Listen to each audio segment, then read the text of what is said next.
Egypt's Nile drama. What's really going on? What do you call it when one country finishes a project and another runs to the UN calling it illegal? Egypt is back with another warning over Ethiopia's Nile dam. But is this defense of survival or unnecessary drama?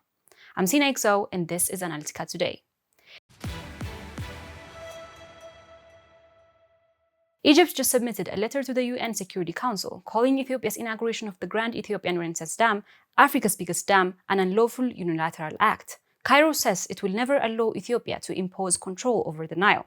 So today, we're breaking this down. Why Egypt is raising the alarm, what Ethiopia is actually doing, and what this fight means for Africa's most important river. First, some context. The Nile is more than just a river. For Egypt, it's literally survival. Over 90% of Egypt's population lives along the Nile Valley, and the river provides almost all of its fresh water. But here's the paradox. Ethiopia contributes over 80% of that water through the Blue Nile, yet until now it had little say over how the river was used. That changed when Ethiopia began building the Grand Ethiopian Renaissance Dam, or GERD, in 2011. It's a $4.5 billion project, completely self-financed, that promises electricity for more than 60 million Ethiopians who live in the dark. Egypt, though, has seen the dam as a threat from day one, fearing it could cut its lifeline downstream. And this week, that fear was put into writing. Egypt's Foreign Minister Badel Abdelati sent a letter to the UN Security Council saying that Ethiopia's inauguration of the GERD was a breach of international law. He called it an unlawful unilateral act that cannot be legitimized.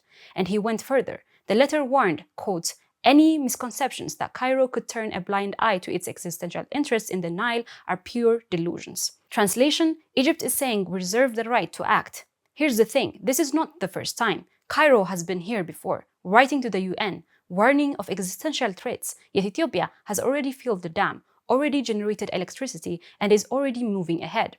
So the question is, why keep escalating now? To answer that, let's zoom out. For Ethiopia, the GERD is not just a power plant, it's a sovereignty. It's about saying we will use our own water to light our own homes, fuel our own industries, and secure our future.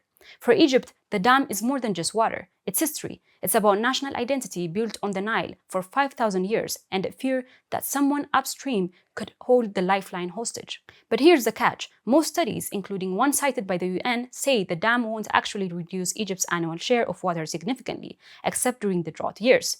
So why the drama? Analysts say Egypt's loud diplomacy is partly about leverage, trying to keep international pressure on Ethiopia, and partly about politics, signaling to Egyptians at home that the government is defending the nation's existential interests. But here's what's new. With the GERD now inaugurated, Ethiopia has crossed the point of no return. The dam exists, it's running, the turbines are on, which makes Egypt's UN warning feel less like a prevention and more like posturing. Here's the thing, this isn't really about law or even about water anymore. It's about power, literal and political. Ethiopia has built a symbol that can power its future.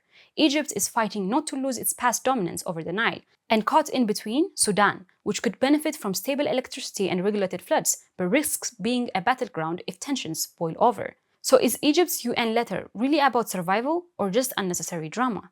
The reality is, the GERD isn't going away. Ethiopia has secured its dam. Egypt will keep fighting in courts, councils, and headlines, and the Nile, it will keep flowing, binding three nations in a struggle that's part history, part future. The takeaway? For Africa, the GERD is more than a dam. It's a reminder that control over resources isn't just about pipes and turbines. It's about sovereignty, survival, and the stories nations tell about themselves. I'm Sina XO, and this is Analytica Today. Don't forget to like, subscribe, and share your thoughts below. Do you think Egypt is right to sound the alarm, or is this just another round of unnecessary drama?